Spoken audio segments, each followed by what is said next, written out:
মানুষের পছন্দের কোনো শেষ নাই। কেউ কিন্তু এই যে বৃষ্টি পড়তেছে এটাও খুব খুব পছন্দ করে এবং এটা উপভোগ করে। তো আমি তাদের জন্যই ভিডিওটা ধারণ করছি যারা বৃষ্টিটা উপভোগ করেন।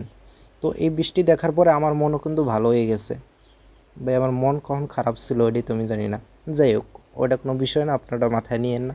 তো বৃষ্টি পড়তেছে এবং সাথে কিন্তু হালকা বাতাস আছে, তো গাছ নড়তেছে, এটা দেখতে ভালো লাগে, অবশ্যই আমার কাছে ভালো লাগছে।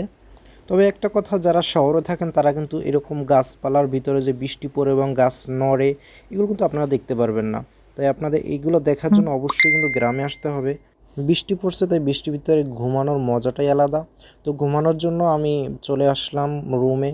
তো রুমে আসার আগে চিন্তা করলাম পায়ে হালকা ময়লা লাগছে, তো সেটা ধুয়ে নিই।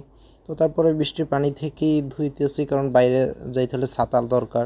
তো এত ঝামেলা কী করে, তো বৃষ্টির পানি থেকেই আমি হাত পাও ধুয়ে নিলাম। এমন লোকও আছে যারা বৃষ্টি পড়লে সেটা হাত দিয়ে ধরতেই হবে, এটা তাদের একটা শখ।